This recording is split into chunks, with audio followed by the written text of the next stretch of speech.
Ladies and gentlemen, welcome to another interesting episode of the Truth of the Matter podcast. We are gradually becoming what you ordered versus what you got because we have been dishing out wisdom in our previous episodes. And of course, you don't expect something different in today's episode. We're going to be discussing the power of mentorship. When you talk about mentorship, what comes to your mind? That person that selflessly guides you from 0 to 100, that leads you, without any benefits, right?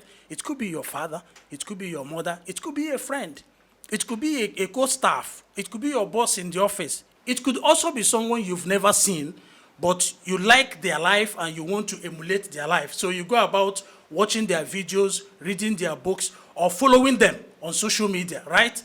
This is going to be another interesting conversation, and we ask you, as usual, to share your personal experiences in the comment section. Have you had a mentor? Have you had a mentee? How did it go, right? We are also willing to learn from you. My name is MrFab, and I have here with me my co-host.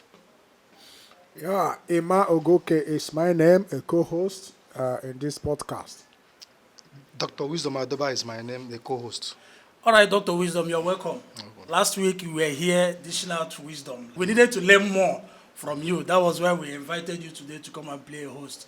God bless you, bro. You're welcome. Thank you. Our guest today is a very wonderfully made and intelligent man who has been inspiring people from 00 hours.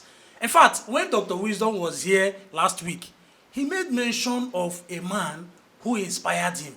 He made mention of a mentor.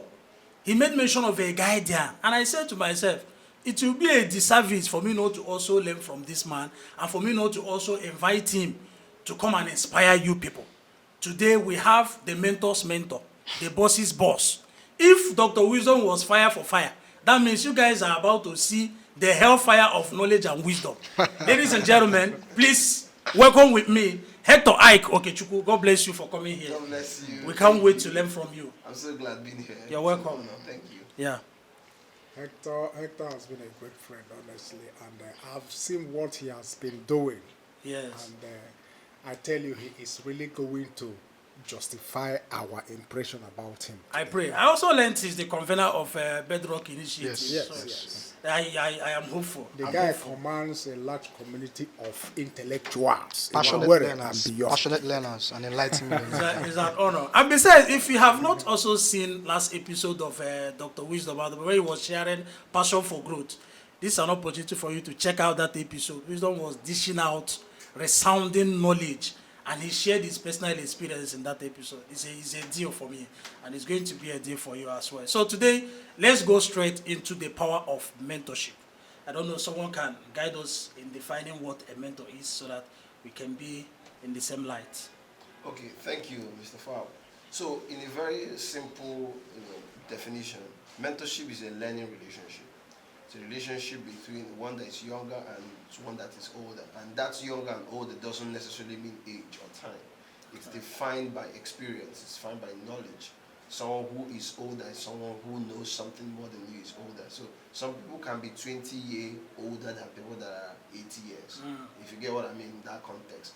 20-year-old with a wide experience and knowledge can be far much more experienced and knowledgeable than the man that is 60 without results. A 20-year-old could have results better than a man that is 50. Yeah. So what the man that is 50 or 60 needs to do when this guy that is 20 have a better experience or knowledge or result is to humble himself, submit to that person, and then learn from that person. So the 20-year-old can become a mentor to a 60-year-old, right? Because he has a result, he has knowledge, or he has an experience that this person needs. So that's what makes him a mentor. So mentorship, in a nutshell, is a learning relationship. Yeah. So you learn from someone who is more experienced, more advanced, or have more results, or more knowledgeable than you. That's a very simple way to define mentorship.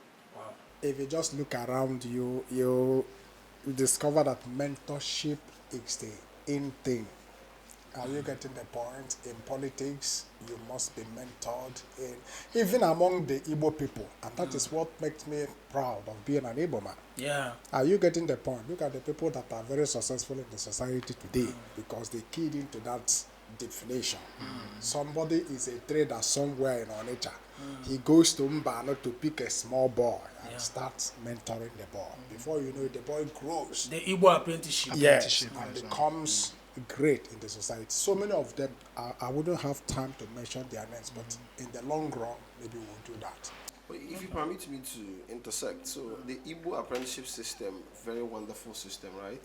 An example of mentorship. So mentorship has about 3 major phases. Okay. Igbo apprenticeship system only meets up with one, right? That's the limitation. You mentioned that it has some limitation. The limitation that meets up with one, the other 2 phases of it. So that's why you see some of these people who raise these younger ones. How many of them actually go on to become bigger than them? Yeah. Mentorship, you end up becoming far bigger than your mentor. Yeah. Okay. Right? A typical example is most of you heard the name Alexander the Great, right? Everyone knows the name Alexander. You know how old he was when he died? Alexander died at the age of 29. But when we hear Alexander the Great, like he was a grandfather. 70-year-old man. 29 years. So the guy between age 19 and 29, he started his great campaigns, conquered almost half of the world as of then, from age 19. How was he able to do all that? That even wars that he won, that his father couldn't win, he won those wars from 19. Now, but how was he able to achieve all those things? He had a mentor. Guess who was his mentor? Aristotle. Wow. You see, so many people actually picked that mentorship from that, That relationship, between the two of them. So Aristotle was his mentor. But someone said, well, Aristotle was not a fighter, he was not a warrior. So because mentorship is a bit different. It's like the apprenticeship system. One of the things you learn from our apprenticeship system is that you learn the trade, right? The man you usually go to apprentice or someone in the same trade you want to go into. But mentorship is broader than that. Yeah. You can actually be a mentor or serve under someone who you are not even in the same line with. See what mentorship does. So what then is mentorship? Because if this man is a king or a fighter, a warrior, then how come the guy that's mentoring him is an intellectual? Aristotle. Because mentorship is beyond teaching people skills. The ultimate end of mentorship is to bequeath someone with your philosophy. And you see, philosophy is deeper than skills. Philosophy is deeper than principles. Because philosophy gives birth to principles. Principles gives birth to practices. But in the mentorship apprenticeship system, we are dealing with practices. Yeah. A little bit, they can get to principle where you now know the man's life, tell you, no, this is how I manage money, this is how I live my family, principles. But one thing that you might not get, but a few of them can, if they have the wisdom, is to take you to the level of philosophy. So someone said, what then is philosophy? Philosophy is the way of life. You see, that way of life is what is more important than the things we do. If you have a good philosophy, if you do any business, you will succeed. So that's what mentors bequeath to mentees. That makes mentees powerful. Who was Aristotle's mentor? Plato. See the lineage. Who was Plato? Perhaps Socrates. So you see the lineage of wisdom that Alexander the Great came to collect that made him a great man. So when you see that guy at the age of 19, he was already operating the wisdom of the gods. like at 19. I mean, Aristotle has taken wisdom from Plato and then condensed it, did anything like that, and then gave it to this guy. So at 19, he was operating wisdom from across 2 generations. And that's why he was able to win wars, because it wasn't just about winning the war, it was his approach. I tried to watch a documentary about him. You see the wisdom of that guy. The wisdom of that guy is something that demands to be studied. He conquered places strategically. And you said this guy was 19. He died 29. I said, how? When we used to hear the name, I thought he was a grandfather. But that's what happens, because these guys collected a way of life, a way of thinking that other people who are wiser than him has. Now he now invested it in the kingdom, invested it in wars, and he won. If he had invested that same philosophy into business, invested it into education, anyway, he would have still been the best. You see the power of mentorship. So it's more broader than apprenticeship. But Hector, I think they are on the same page, as it were. Okay. Do you understand about the Igbo apprenticeship system and then the inculcation of philosophy into the mentee? Because, like I started an example with that guy I called Summerbest. The guy was trained in generator repairs. Even he showed his senior colleagues there who were still doing that same business of generator repairs, but he himself now has advanced beyond them. So I think he also got philosophy from the master, as it were, Right. and then decided now to go to another I level. agree with you. I agree with you. Remember, he said it was generator repairs. Yes. From repairs now he owns. That's what mentorship does. But usually apprenticeship will end in, if you are called to be a technician, you end up opening a shop nearby as another technician. yes. Yeah. So generations of technician. That's where apprenticeship stops. But like I said, mentorship goes beyond that. He's been repairing. I'm sure as he's doing that, he will just tell himself, this is a repairing, I can actually acquire it. And if like he's very close to his boss, who is maybe a business mogul, you know the thing is, some of the men, of those are men, these guys have deep philosophies, born out of experience, Yes. right? But it's close people that get to take it. So like I mentioned it earlier, that sometimes it happens, mentorship happens in that relationship, but most of the time what happens is just the apprenticeship. But not deliberately. Something not deliberately, Yeah, they might not know. they might but not that boy, exactly, that's the word. They are But modeling see, them. But But do you you to think? understand mentorship, they can be much more deliberate about passing the philosophy. Yeah. Okay. Telling this guy that you can serve me, I'm repairing generator, and that's what we're doing. But guy, don't be limited to this. Of course. If you want to grow better, you know you can do this. Ride on my shoulder, go ahead. It's been more deliberate. And you achieve it faster if your mentor understands what he wanted to do with you. Of course. Okay, That so- brings so- us to. Sorry, okay, Okay, go so ahead. Hector, in as much as mentorship has to do with relationship, I have a divergent view. Now, for instance, talking about insecurity on the part of mentors, in this part of the world, most mentors feel insecure, oblivious of the fact that every father, every mentor wants his children or mentees to be greater than them. But the whole thing is different from this part of the world. But and I ask, irrespective of the fact that Robert Greene said in his first law, in the 48 laws of powers, never outshine your master. He said never outshine your master. He didn't say never outgrow your master. Most mentees have the capacity to outgrow their masters, but they are scared because of the insecurity of their masters. Are you paying attention? Yeah. So they are scared. So my question now is that Robert Hedgeschooler said so. He said never surrender leadership to forces. Never surrender leadership to faces, because the shoe does not tell the foot how big it should grow. So I know I have the capacity to outgrow my mentor, but because of the insecurity of the mentor, it becomes a very big challenge. So what's your view around it? Okay, so that question is a very intelligent one, but let's try and backtrack a little. If you said rule, that's rule number one, right? Yes. If you repeat that rule again, Never outshine outshine your the master. master. You see, the problem is that it was the master. Okay. It was not the mentor. Good. That's what I Right? If you start from there, you discover. In fact, there's a difference between a master, a mentor, and even a leader. Okay. Some leaders are not mentors. Of course, masters are not mentors at all. Okay. So a master knows how to drive the people to achieve the results that he wants. I use the word drive. I mean, by all means, whether I like it or not, I don't care. Just get me my results. I don't care. And when you talk about a master, you talk about the slavery. Okay. Maybe a bit refined word for it in our political setting is godfatherism. Yeah. Yeah, you just call it godfather, just make it a bit touched. But it's still master, slave, responsibility, as a relationship. And if you don't use slave, maybe to make it a bit civilized, say servant. You see, that's how they treat us. A godfather, he doesn't care about how you feel. Just do what he says you should do. And there's this element of mystery that the masters try to paint for the slave to remain subjective. Okay. Because a master has to make it look like you don't know what I'm passing through. You don't know what happens where masters are. So just do your part and I'll do my part. Yeah. Because the moment he lets his guard down, the servant realizes there's no big deal here. I can actually be a master too. And the moment the slave can think that, the slave starts revolting. So that's why one of the elements of mastery or slavery is to make sure that you remove education from the slave. Okay. Slaves don't get educated Yeah. because education questions authorities. The biggest freedom every man has is education. Yeah. And that's exactly the power mentors have. A mentor is in a haste to teach the mentee.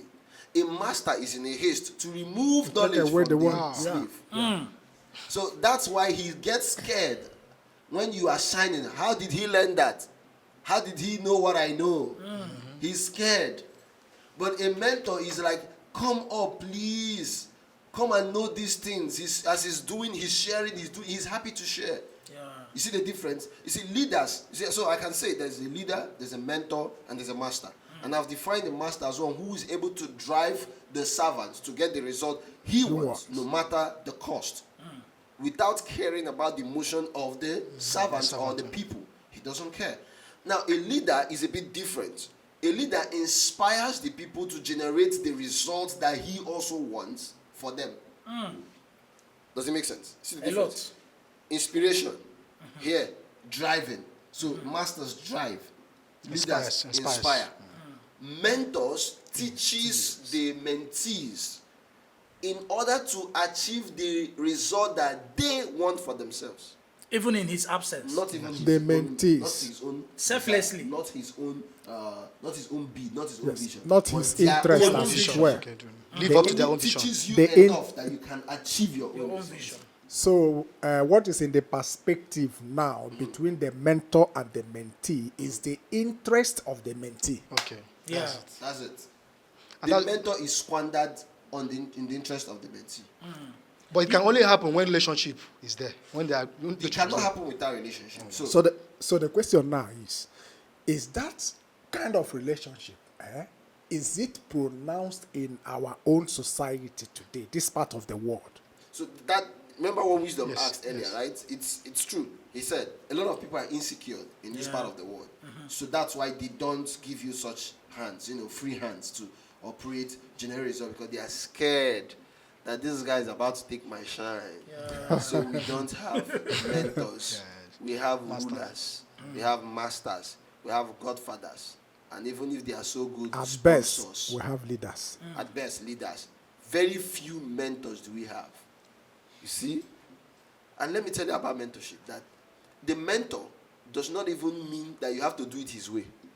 Yeah. That's why I told you it's philosophy. If he has given you philosophy, he allows you to challenge him. So I have mentors that sometimes they give me instructions, and I come back to them and say to them, "Sir, this thing you said is against what you thought." I say, "How?" We have conversation. You can't have that in apprenticeship, which is the first phase of mentorship. So when you start a mentorship relationship, you usually come into apprenticeship. In apprenticeship, you take instructions. Don't ask too many questions because you don't know enough to ask the right question. Right? So just go ahead, take the instruction. I will call it boy. Oga say, go to that shop, go and collect it from that man. Don't ask the man, Oga say I should do this. You take and move. Yeah. You don't know anything. After doing it for like 1 year or 2 years, then you can come to start asking questions. So, Oga, why do you always say I should do this? See, that's where the difference marks now between masters, leaders. A leader can explain to you. So that next time you are going for that errand, you are not going it just because my Oga said, but you understand the reason behind what he said. Philosophy has come in. Yeah. It means even if you go there and you didn't see exactly what he said you should get, but because you understand the reason behind it, you can get there and say, this one can also serve the same purpose. Then you come back, you now tell you, this is not what I said. Say, Oga, that one was not available. I got it. The man will clap for you. Yes. See, you have achieved the result he wanted, but you didn't do exactly what he said. You see, But if it is a master, he will punish no, you. a master punish you. A master will say, you'd have come back to tell him first. Then let him decide whether you should go back again or not. You see? Is it that master slave mentality? Yes. It is based on don't think. No, slaves don't think.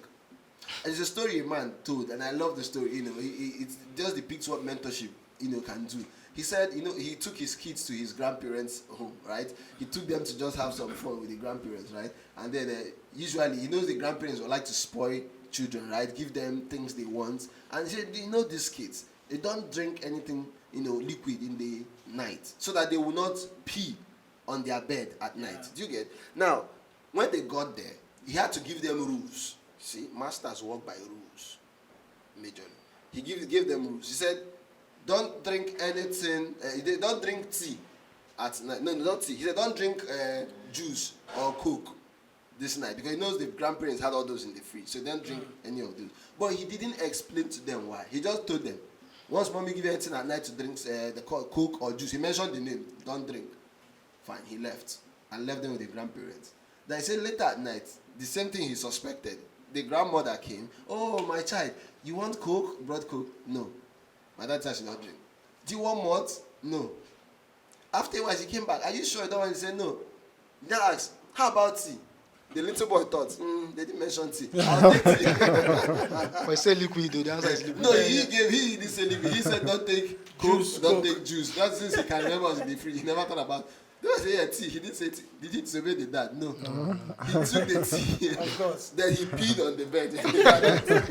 When he called the boy, he said, the boy peed. He said, did you give me anything to drink? And the woman said, just tea. He said, I told them not to take anything. He said, but he didn't mention tea. That's it. You see, that's how slaves and masters behave. Yeah. So that's why you have to now spell out everything. And the moment you have to spell out everything for people, it is no more relationship. Yeah. Let me give you a typical instance, real life situation. You see, our relationship with God and the Old Testament, it was about laws. Yes. You remember? Yes. It was laws. So that's why people ask, okay, woman wearing trouser. Okay, now say, well, now don't leave trouser. Every damn thing had to be spelled out. Don't do tattoo. Don't plait your hair this. Don't.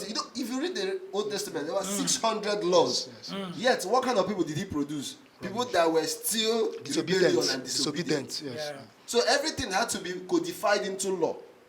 But you see, a man called David even did against the law. And God called him a man after my heart. Yeah. Relationship is more important than rules. Because in relationship, you understand the heart of the mentor. You understand the heart of your leader. It's that heart that you understand that will make you create laws for yourself. Not just to please him, but because you understand the reason why he gave that. So we're on the same pedestal. That's what mentorship does. Okay, I think you were trying to highlight the 3 phases of mentorship. You made an example with the first one as what happens in the Igbo apprenticeship system. So let's have the remaining 2. I'm interested. Okay. Yeah. So the first level or in mentoring relationship is, like I said, apprenticeship. Yeah. In apprenticeship, you take instructions, no questions asked, because you are dumb enough not to understand some things. I don't know if you understand what I mean. Yeah. So it takes knowledge to decode knowledge. Knowledge, yes. Right? You don't have the prerequisite knowledge to decode why the mentor or the master is telling you what he's telling you at that moment. Yeah. So he tell you, don't ask questions, just do it. It's like raising a child. At primary school, say, go to school. The child is asking, why should I go to school? He can't understand why he should go to school. Yes. You get the point. His brain can't carry why he should go to school. He's like, Dad, I want to stay at home and watch movie. There's no need trying to pamper him. That way you can whip his ass, get to school and do that. In fact, some of them get to secondary school before they realize what education does for them, right? Yeah. They now go to that second phase. Is that phase you now talk about delegation. At the first phase of apprenticeship, you don't delegate. You instruct. See, delegation is different from instruction. Yeah. Delegation, someone is going in your name. It means you are trusting the person with certain abilities to do in your name. Yeah. But the difference is that in delegation, right, the person is going with instruction you gave one. The person is also free to be original and add his or her own, but still under your supervision. Yeah. The word supervision. So, and you also make room. I know this guy, the first time I send him out, he'll make a mistake, but don't worry, go ahead. But that mistake is needed for his rise. Yes. So you give him the front. Remember, still under your Instruction. supervision. Yes. That's supervision. You know the difference? Yeah. Now, in the apprenticeship system, the first time the guy owns a shop is the first time he's ever going to own a shop. Has Any never owned a mistake shop he before. makes, he loses the capital, he's done. You know what happens? You have to come back and serve again. The next 7 years. Or you're done. You're done. Right? Or you're done. But see, in this mentorship that is much more intentional, you are sending him out. You could send him out to another shop. So go and manage that shop. You can even give him the money that it's his own money, but he's still under you. Say, go and run the shop with this But money. in fact, some people have got to that extent now. You see, that's people that are more intentional. Yeah. Now, how many of them do that? That's why I said that's a limitation of our system. But people are understanding that these guys end up sometimes blowing up their money. Because if they didn't, we'll have a lot of multi-millionaires here. Yeah. Right? They end up blowing the money. Some of them end up getting frustrated because the first time they own the shop is the first time they ever own the shop. Without any guide. Now you have gone out of the man's hand. But the first time you own the shop, it's called, I call it partial oversight. So at that moment, there's a bridge. Remember, it happens to us when we're teenagers. And this is where parents miss it. A parent is supposed to be a mentor, especially when the child gets to adolescence. At childhood, a parent is a father or a mother. You know what father is? My father said, that's all. You don't know why. Yeah. But by the time you get to adolescent, become a mentor to the child or to the children. Because a mentor explain why. You know, as children, they tell us, I don't want to see around the girl if you're a guy. You know, if you're a girl, they tell you, if a guy touches you, get pregnant. You're pregnant. Yeah. And The child just takes that fear. Let me run away from guys. But see, when you get to teenage, father is supposed to, or the mother, call the child. You know why I told you that? See what happens. When a guy begins to roll with you, there are chances that emotions come in. And if you can't control your emotions, you guys begin to go into intimate relationship. Are you ready for the consequences?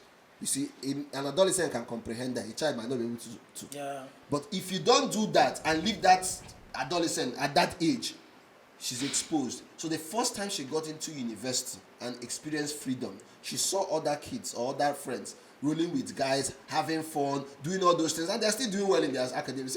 So my dad lied to me. And they begin to engage, and they have thwarted the purpose for which you gave the instruction. So they said, this man lied.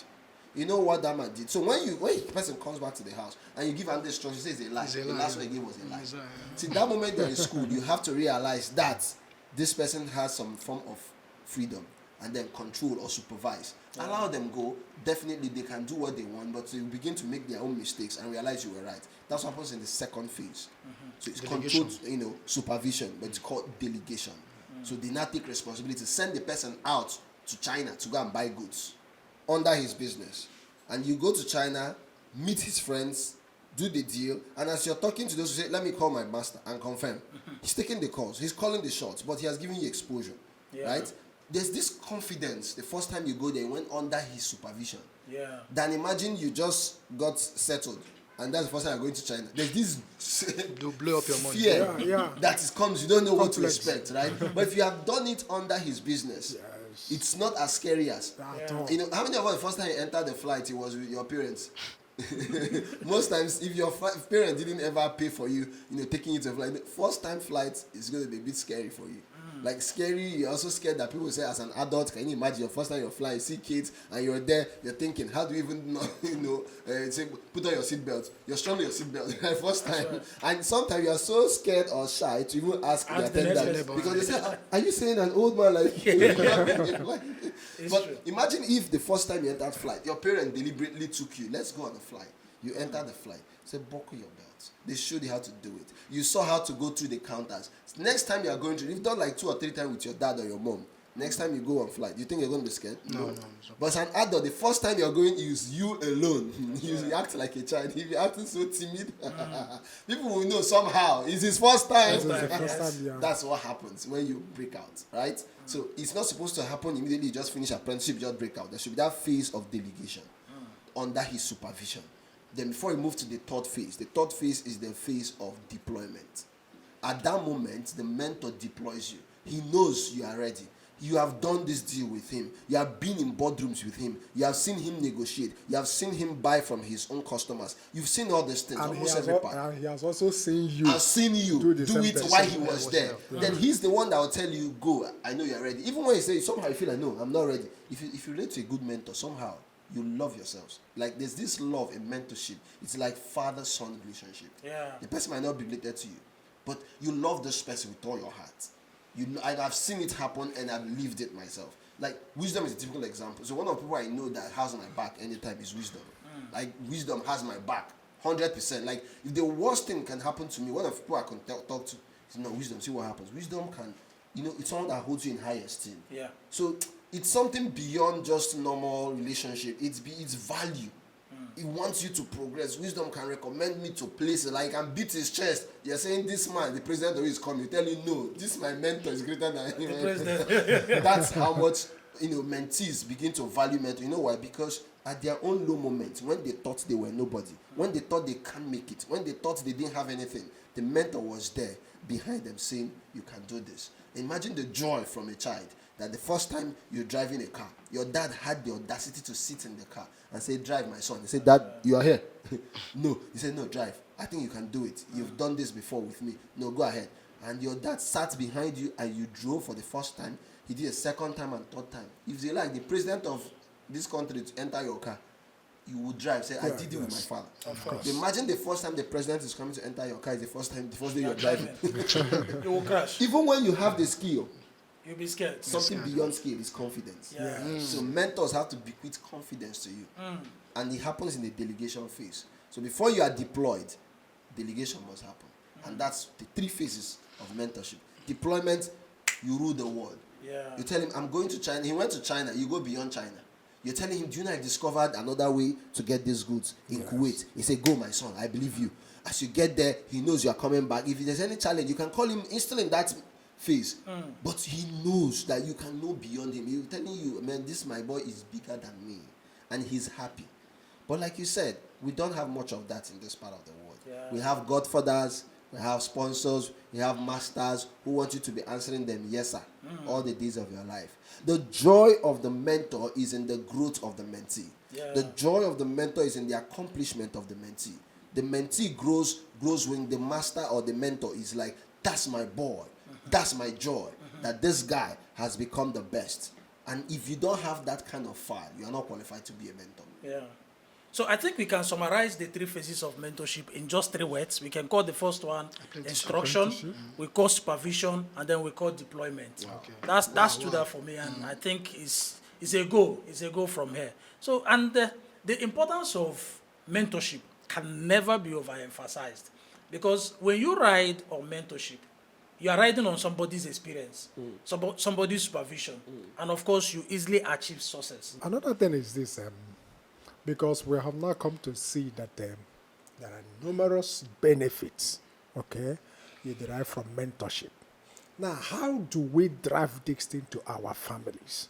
Because in passing, you made mention of it in passing, that our parents are not really mentors. So how do we drive this to them? How do we drive this virtue so that you get our families, you now see parents mentoring their children? So let me anchor on what he said. Remember, I used to say when you are young, you look like your parents. Yes. And when you are growing old, you look like your decision. Yeah. So what's your view around this our questions now? So, the truth is, our parents have done the best they know how to do. Many of them have never been mentored. In fact, the word mentorship became new in this part of the world. Remember, before now, we just thought you can have guardian. We use the word like guardian. Yes. And it's very different. Someone can be, guardian in school now. Just make sure this child doesn't kill himself in school. That's all. If he has friends, he runs to you. Mentors call you on your own. Call you, come, do this, do this, do this. In fact, before you're ready, like, I know Wisdom is interested in public speaking, right? I know someone first time I'm telling Wisdom, it's time for you to speak. He said, no, I'm not ready. I said, you will do it. And the first time he will do it, after doing it, he's now like, whoa, this is great. Before then, you might think you'll never be able to do that, right? So mentors give you their own results or experience. The thing gives you confidence to do that which you wanted to do. That's what our parents are supposed to do for us. It's supposed to give us confidence. If you're a little girl, if you heard from your parents 1,000 times that you're a beautiful girl, if a guy says it to you when you're a teenager, it doesn't matter. My father be saying it. But parents don't understand this. Sometimes they want to, bring you down so that you depend on them for your confidence. No, say it to them. So the thing is, many of them are not aware of mentorship. Some of them have never been in any form of mentorship. So you don't blame them. I do not blame them. So to start this conversation is what we're doing right here. That we're putting out the awareness that people need mentors. And mentorship is the way to bridge the gap between the younger people and the experienced ones. Mentorship is, if there's anything like shortcut to success, is mentorship. That someone that is 60 years compresses his thoughts, his knowledge, his experience, his relationships and network, and then bequeath it to you that is 20. So you are starting from 20 as if you are 50. You see? But that's what our parents do not understand. So they just feel like send them to school, and when they are done with school, they look for a job. Do you know what it means? That after 50 years, you talk to your child how you failed in marriage. Why your relationship to your mother is not, his mother is not working. Because there's certain things you didn't do well. You tell the child, you see, when you were in school, you did this, and it was wrong. Don't do it, my son. You say all those things to that child. The Bible said, train up a child in the way that he should go. And when he is old, he will not depart from it. But most time, like Wisdom said earlier, most parents are insecure. They feel if I tell him my escapades, they will do the same. It doesn't work the same way. If you're genuine, if you're honest, and understand that if I tell these children what I passed through, it becomes a lesson to them, not necessarily to walk through again. No, you don't. But saying it at the right time matters, of course. If you tell a child your mistake, the child wants to go and try it. But at a good stage of life, you just know that this child is getting married. You sit down and tell him, these are mistakes I made. Don't make it. The boy is wise, he should know. You're telling him the truth. But most times we try to portray the wrong picture, the perfect, and the child struggles with that Yeah, picture. yeah, It's not that's true. working. He's just saying, "Nah, me and my dad, we are different." So he begins to hide himself from you because whatever you said you were, he's not. Yeah. He looks like he's ashamed of himself. He's a failure already. See, mentors does not make you feel less than themselves. Mentors, when you are in their presence, you feel more confident, even in your flaws. Because they also, you realize, one of the things that gives me confidence to say that my mentor has flaws too. I have a mentor who, one of the things I've desired is like to know as much as he does. The day he told me something, I was shocked. He said, "Ikena, do you know I don't like to read?" I said, "Whoa, are you serious?" In my head, I want to read as wide as you do. I want to read everything you've read. He said, "Do you know I don't like?" I said, "No, tell me more." Because reading is not easy. It's something I do and I struggle with, and I feel like, wow, when will I ever be like this guy? He said the day he said that, it was liberating. Yeah. So whenever I pass through that situation where I'm studying and I feel bored, I feel like leave this thing and go catch your phone or do some other thing, I remember that my mentor said it's not fun to him, but he still did it. Then I persevere. Yeah. You see, that's the power of sharing, being open, and not feeling like if I tell this guy, he will feel like no. Instead, it became a kind of strength to me, realizing that I am not in this alone. This man is there with me. Yeah. In fact, the worst part of it when he shared with me that he's dyslexic. If you know what dyslexia means, that he find it difficult to read. Those who are dyslexic, they don't read, they can't comprehend things for long.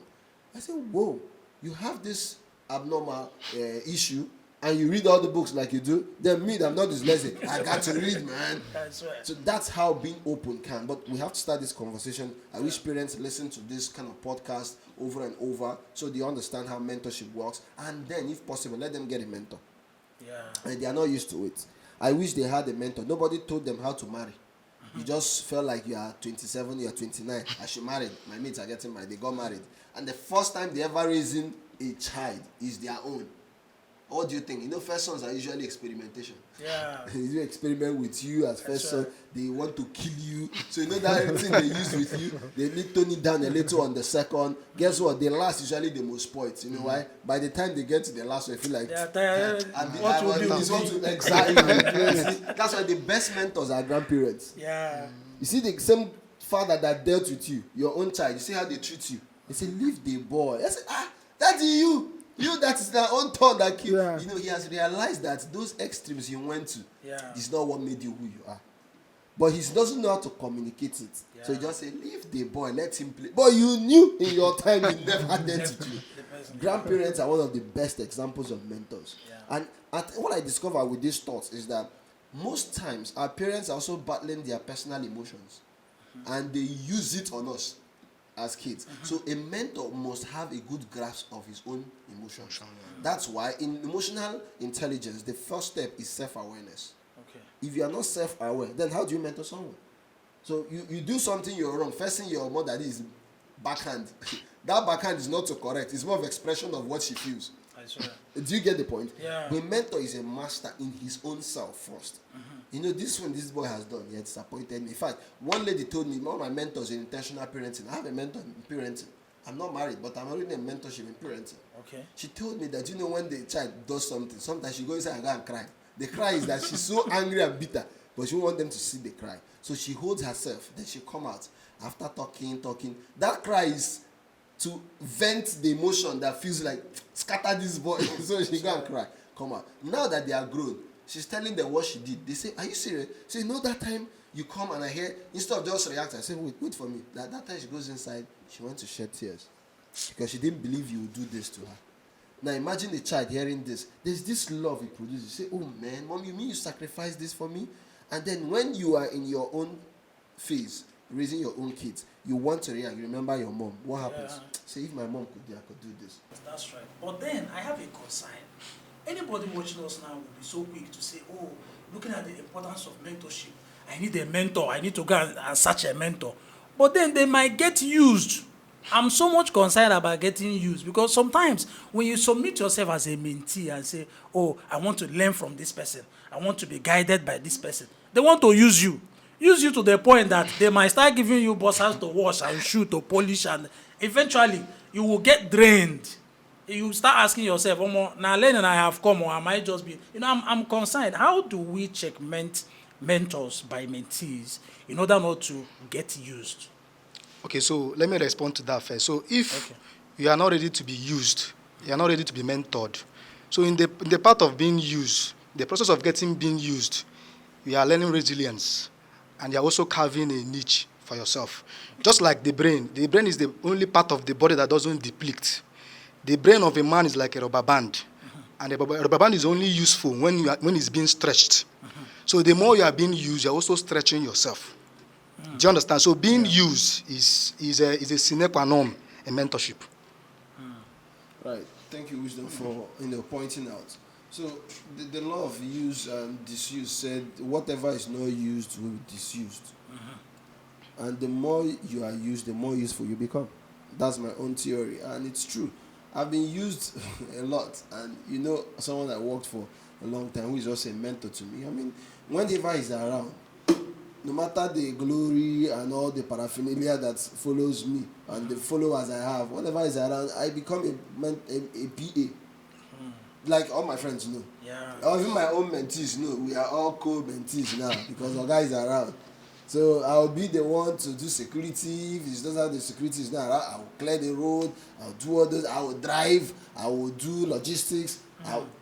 Because the mentor is around. Yeah. Anything it takes for him to be comfortable, I will do. I will go to market, buy whatever it is, it doesn't matter. Yeah. Because the mentorship he's giving me, I can't pay for it. So if you want to, fine, that's fine. Pay for it. So those things won't come in. But I'm not doing those things because I am forced to. I'm doing because I'm grateful. Yeah. I'm doing because he needs it. Okay, if I don't, who will do it? Why would he pay someone to do those things when I can do them? Yes. And because he does those things for me when he could have charged for it. Yeah. So it's something that this age, think about the time. They're always scared. I don't want to be used. Come on, get used. If you don't want to be used, then become a billionaire. But there is another concern. Yes. There's a point I can call used and abused. You might get abused in the process. Let me try to break it down.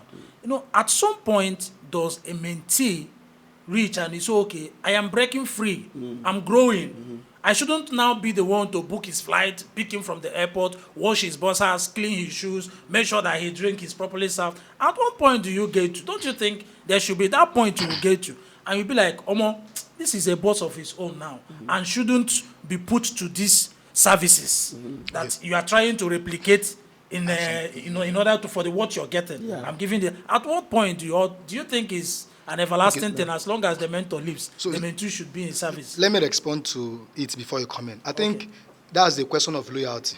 That's why most organizations, they prefer hiring loyalty and training for competence. So in mentorship part, you don't break that loyalty.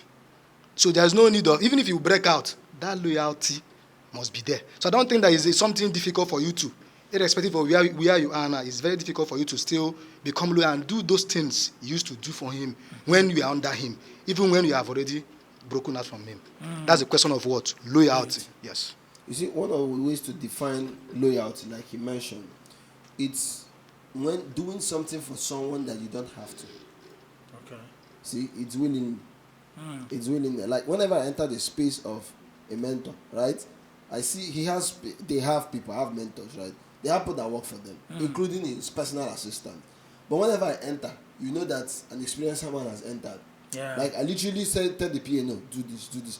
The person will just ask. A few times they'll just go spin themselves, who is this guy? If you don't know me, if they are new staff, someone will say, that is Hector. Oh, the Hector I've heard about.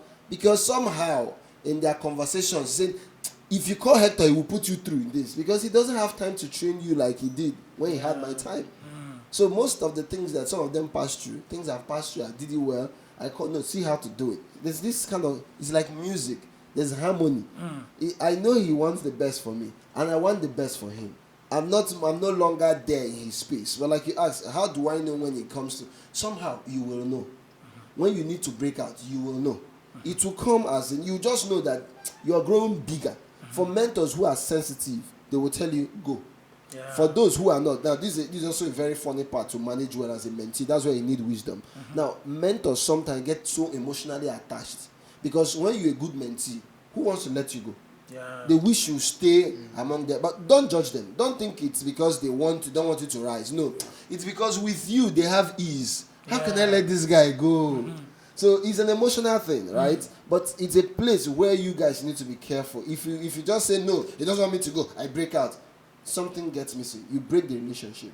But learn to manage. If I share how I manage mine, I mean, still today when I visit some of them, like I want to go tomorrow, and like no, wait till next week. I have to gradually entreat them. Gradually, I can see there's a need. I have to get back, and I go. Then gradually start getting used to not being there. Yeah. Then one of the things I also did is train your replacement. Wow. And that's what many mentees don't do. They see, I know that I'll be so needed that the guy, okay, one of my mentors, the person that is serving him currently, we found him when we were also being raised. I noticed that he was coming closer to us. He was also appreciating our space. We brought him in. I started training him. Yeah. When we needed to move on, he said, so who's going to do these things for me? He told me there's a guy. Of course, the guy was happy to. He was To do waiting. it. He moved in immediately. That space was blocked. Yeah. He got to a point that he was also becoming so busy. His work was so much that he said he needed someone else. You learn the strategy. Oh, the You've also mentor is raised a- somebody you else. mean you've not raised someone? He said, no, there's someone. Just get approval mentor. Okay, Yeah. I should bring him in. Bring him in. And the guy was happy to come in. At the point, the other guy traveled to America. He just called. We need space. Someone needs to come in and also learn. Immediately, I call one of my mentees. He knows this is like we now Hierarchy. mentor, grand mentor, right? Say, my grand mentor needs someone. You want to go? Oh, with all pleasure. Go. yeah. All those things you've learned from me now, come and learn from who I've learned from. Of course. He moved till today. He's still with one of my mentors. 1 year plus, almost 2 years, he's there. So see this thing called mentorship. If you understand it, it's like family. Yeah. And I'm telling him now, I hope you are raising someone. Because as you're doing, let's say you're the one carrying camera, there's some people that also look at you and they appreciate you. They're like, I wish I can be close. Don't throw those people away. Yeah. Be telling them, bring them close. When mentor is having some things, carry them along. Say, mentor, this one is helping me. He's also seen, he's learning. It's easy that when he wants to leave the space, someone is there. Yeah. And that's what many mentees don't do, and that's why they don't buy their freedom. But they then, do not reason. but then there is someone watching us now from his bed and be thinking, oh, these people are talking about mentorship. How do I find a good mentor? Where do I start? Okay, I want to be guided. I want to be directed. I want to be told what to do and what not to. So how do I find a good mentor? From zero knowledge. Let's say I don't have any. I'm just a young person in the university or just out there. So how? The mentee must know what he wants in life. Okay. Many people don't know what they want. They just want a mentor. That's why you see people saying they used me. You know what? You didn't know what you want. That's So where when you purpose get there, comes in now. Yes. purpose definitely. So when you get in, right? When you get into that mentorship space, and then you feel like, he's not telling me to do this and do this. That's not what I came here for. Yeah. I swear. These things are not 100-meter race. It's a marathon, right? Wisdom might not actually have a full grasp of what his life wants to entail, but at least there's something he wanted out of life, and he saw it somewhere. I said, I want this result. So if you know what you want, you can be able to spot who has the result you're looking for. But when you don't want anything looks like it. Yeah. Or when you don't know what you want, anything looks Anything like you it. see looks like So what you that's why many people they have this power around them, but they don't know how to approach them. They don't even know that what I'm looking for, you know, to say what you're looking for is Sokoto, is in your It's your Sokoto, Sokoto. right? Swear. Some of them, it could be your pastor. Some of them could be an elder brother. Some of them, it's called the law of recognition. The moment you get aware of what you want, you begin to recognize them around you. You know, the first time you ever knew a particular car, that you started getting interested in it, you discovered that it was around in a way. Yeah. But see, the moment you didn't know about the car, you didn't realize, but the moment you say, this car, I love this car, you start I've seen noticing it it. everywhere. So I saw it here, I said, but it's been passing before now, you didn't. So recognize what you want out of life. And then you can see people who have the results. Then you will realize that these guys have been undergoing discipline that brought them to where they are. But if you don't have that, you'll be commonizing them. So the first law is to recognize what you want. The second now is to begin to seek for those who have the result that you desire. And no matter where they are, please find them. Find them. Then third thing is go to where they go to. You can sit in your bedroom and see this podcast. Say, there's this man I like, or he should be my mentor. I hear people say something like, my pastor, Pastor Chris, is my mentor. Excuse me. Because you worship in his church in Owerri. You've never seen him before. How can he mentor you from wherever where he is? No. It's you neglect the pastor that you have in Owerri here, right? That should have mentored you. And you now say it's Pastor Chris in South Africa or in America or in Dubai. Yeah. See? But he has a product that the result that you are looking for, the man knows it. He knows Pastor Chris will go and submit. So it is a problem many people have. It's called being starstruck. They look for hype. Yeah. They look for popularity. They look for people who are influential. But sometimes mentors are not influential. You see, we all know Alexander the Great than we know Aristotle. Of course. We all know Alexander the Great than we know Plato. You see, sometimes mentors are not popular at all. But you know that this guy has the wisdom of what I seek. Yeah. Take the wisdom and put it to your own originality. Put it to your own vision. And you see that you will explode. Exactly. So that's how you can find mentors. But if you're still wondering, how can I don't know any of this, but start with books. People had experiences over the years. And they care enough to put it in a book. And you don't want to go and buy the book that is 3,000 naira and read. If you want John Maxwell to mentor you in leadership, you know what to do? Buy all his books. Yeah. By the time you finish reading John Maxwell's books, something must have shifted on your inside. Of course. At least you will not be exactly like him, but you must be able to. You can be telling people about John Maxwell, and they're like, "How did you know? Did you work for him? You've read his books."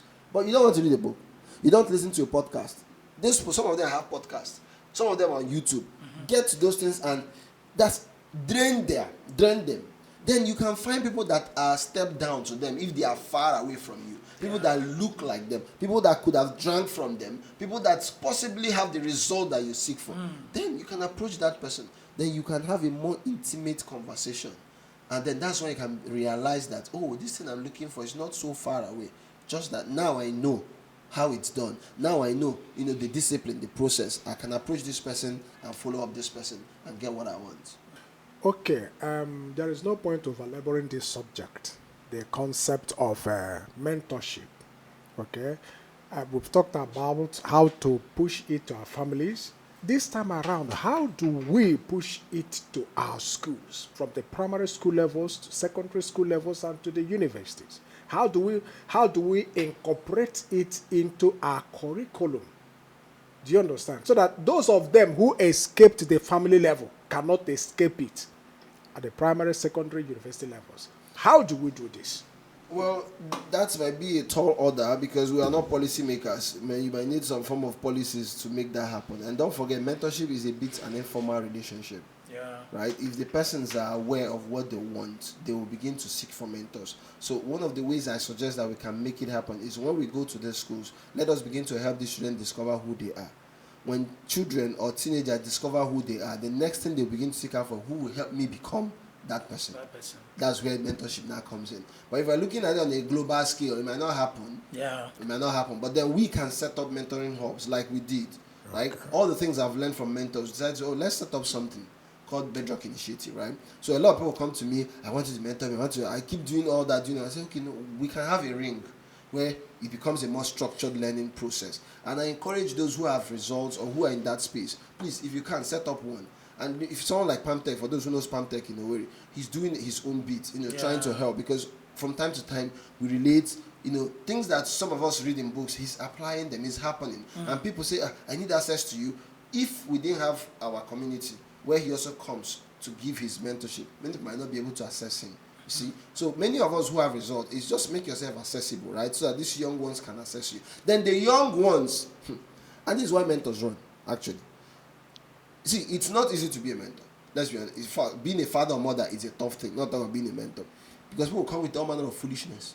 And one thing that happens to you if you're a person of knowledge, you get low tolerance for ignorance. Yes. But you get to see it a lot. So people come to you, carry all their family problems, and want to give it to you as a mentor. So you are suffering from your own, you also have other people, so it can be very troublesome or troubling. So what the mentors do is, sometimes they run away. So they use the ones who they know they've mentored already to go and mentor the other ones because they don't want stress. But then the young ones, for you to actually maximize that opportunity when it comes, please don't go to mentors and start asking them. And young people do that a lot. You meet a man because he's a billionaire and he gives you access to his space. Next time you are calling him, sir, my mother couldn't pay for my school fees and they are driving me out. What do I do? No, what are you saying? You're indirectly begging him. He just wants him to. Some people even beg directly. My mother is sick. So that is So who wants to increase what's it called? Dependence. Nobody wants to increase that. So they know that most people come to them with the disguise of mentorship are coming to beg. Beg, yes. So they stay away. So young people learn to please. Without that man, you know you have survived. You will keep surviving. Of course.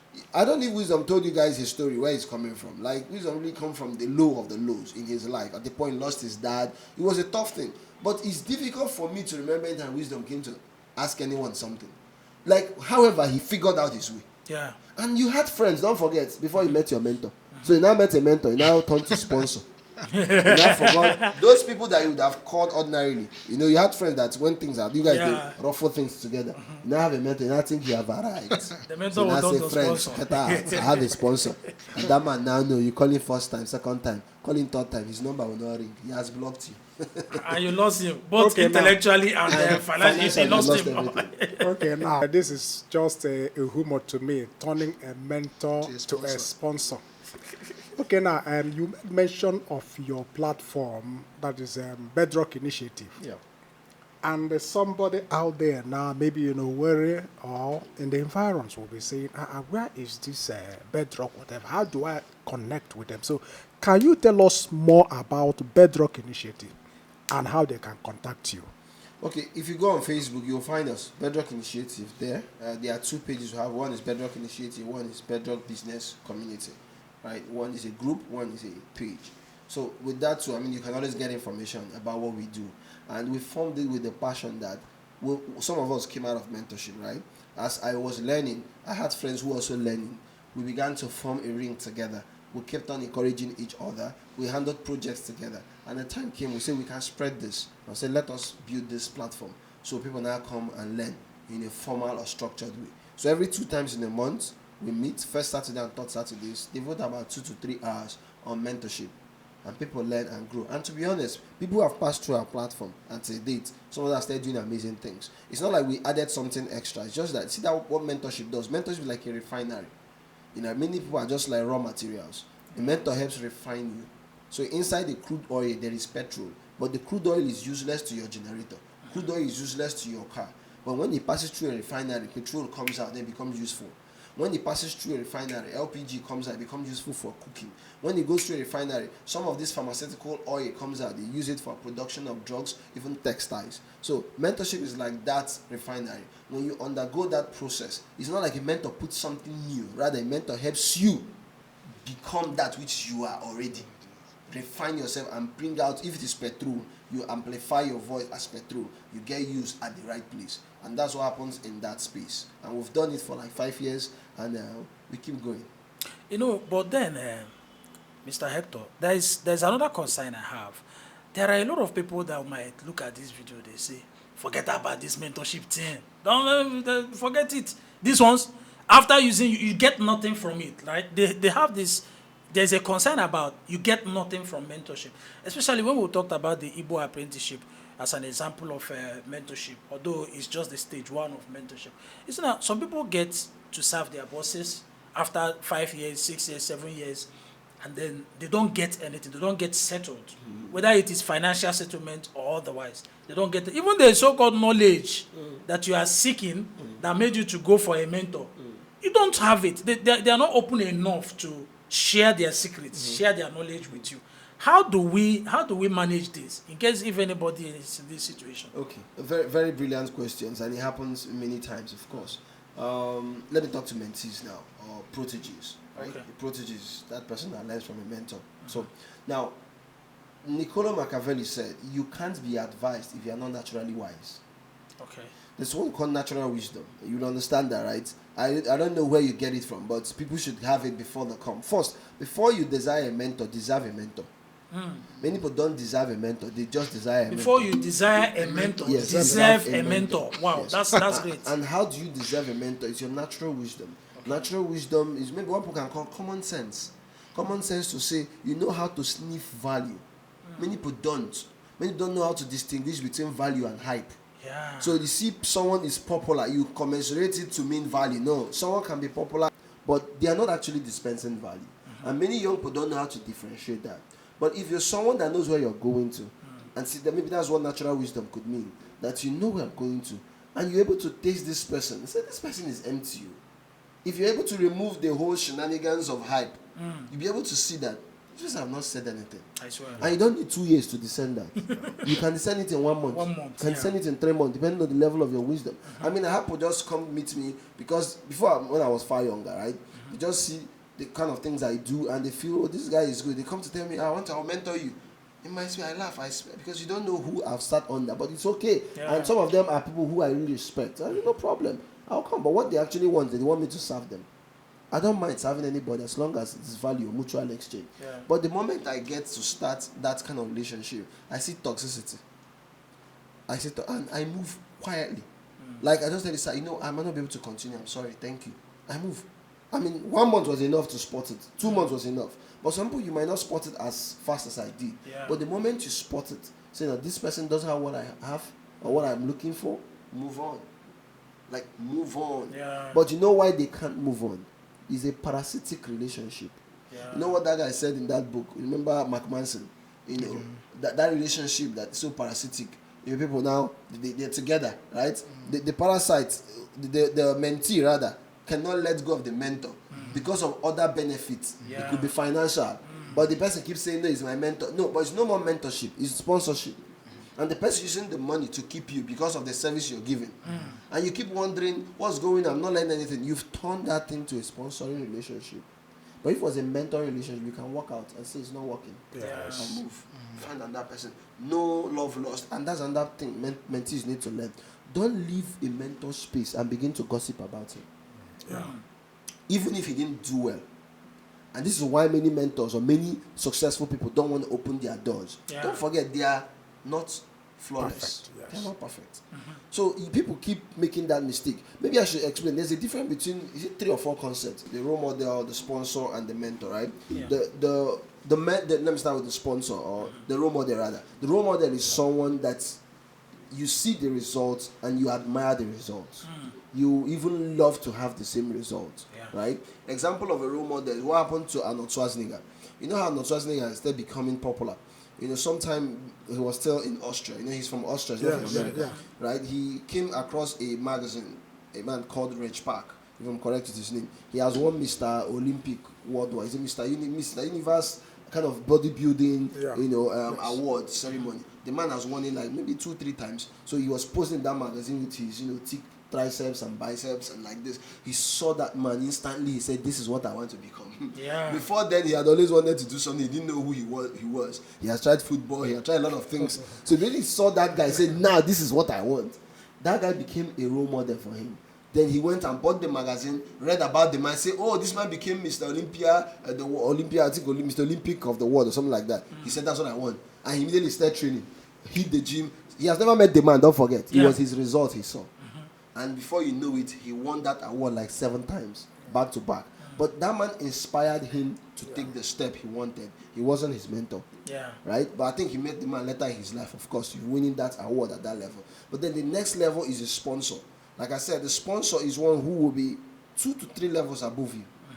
Whether in an office, let's say in the media space like this, if the person does media or does the kind of thing you do, it might not be media, but the person has been above you in level, he has met the high and mighty, he can be your sponsor. So such person, he recommend you. So when they are saying, "Oh, we need a media person for the job for the governor," you don't have access to the governor. But at his level, he hears conversations on what the governor needs or the president, and he will be the one to say, "Put this name there, he can deliver." You see, he's the only one that can do. But you are not in the room where your names are mentioned. Sponsors are the ones that are in the room where your names are mentioned, and they will either mention your name, recommend your name, or be the one to push your name. So that person can be your sponsor. Yeah. It's not financial only. People think so it's just financial. I didn't want to talk about it because it's normal. Everyone knows the sponsor has more money than you, possibly. But it could be power that has more than you. It could be access. He recommends you, right? Now, but the deal is mentorship right here. Yeah. Is the one who knows more than you. He's the one who has the ability to bequeath you a philosophy to help you achieve your own goals, not his goals. Right? So in this space, many young people now get access to this mentor, and mentor begins to teach them. Guess what? You find out that he's not perfect. You find out that this guy possibly could be a cheat on his wife. Yeah. But remember, you came to him to learn in Focus your on own that. business, in your own life. But he's good at what he does. Yes. Then you start talking about it. You see?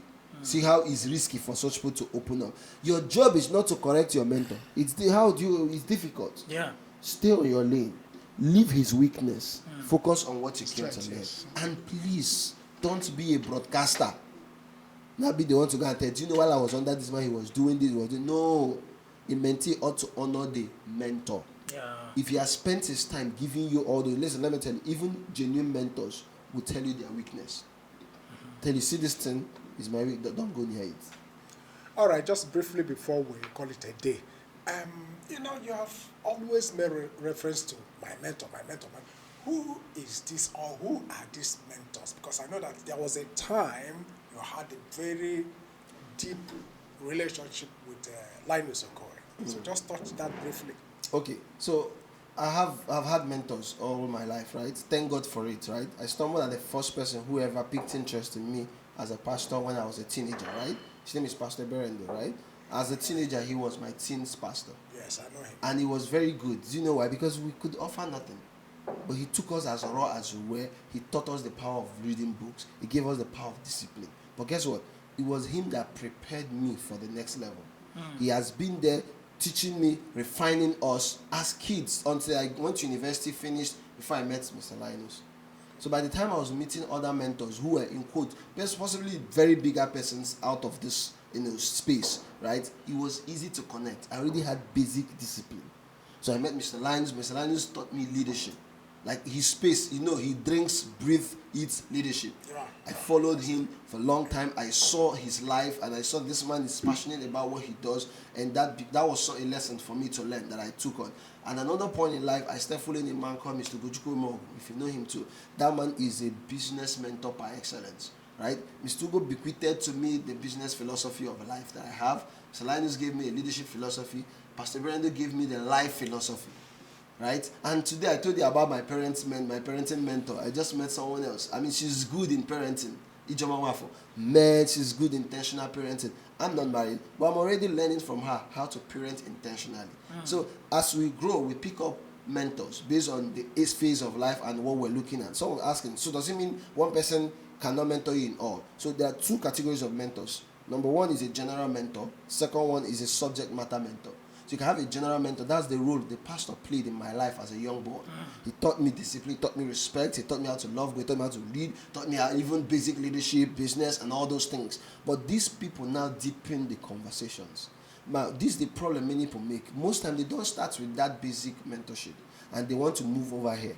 When they get here, they don't know, they can't even relate. But because I stayed with this man early, so when I met this man, there's no amount of discipline you subjected me to that mattered, that was too much for me. Because I had a foundation. Does it make sense? Yeah. That's what the general mentors can do. So don't neglect those points your way. It could be your mom, it could be your dad, it could be your teacher in school. That you notice something different in subject. That small lesson you learn can prepare you for the next mentor. And guess what? I'm not done. As I move in my whole life and next phase and next project, I get mentors that help me in those places and I keep moving on. That's my secret. That's a wonderful place to hold it. Different levels to life has different mentors that you need. In fact, it's as good as saying you need a specialist for a particular phase in your life. Right. When you needed to build up character for yourself, there is a mentor for it. When you want to go into public speaking, there is a mentor for it. Go into business development, mentor for it. Leadership, there is a mentor for it. Mr. Hector, you've done very well, and we are so grateful for your presence here. The same gratitude goes to Dr. Wisdom. Thank you for bringing your mentor. It feels good to learn from the boss's boss, from the mentor's mentor. And Ogema, you are so wonderful. You have been behind the political scene for a long time, and it's a good thing to bring you to the front screen, so that those politicians who have inspired their speeches can now see you do by yourself. Yeah, it's very good, very great. I feel blessed to be in your midst, and a very big shout out to Rushwalk Films, JC Films, and Glorec Africa Studios for making this podcast a success, especially to Rushwalk Films for their constant production and direction. Rushwalk has been behind the camera, directing and doing everything. We thank everybody. And thank you so much to our community that we are building. You guys are so wonderful. Sharing your experiences and your ideas in the comment section has also stood out for me. Thank you, and see you in the next one.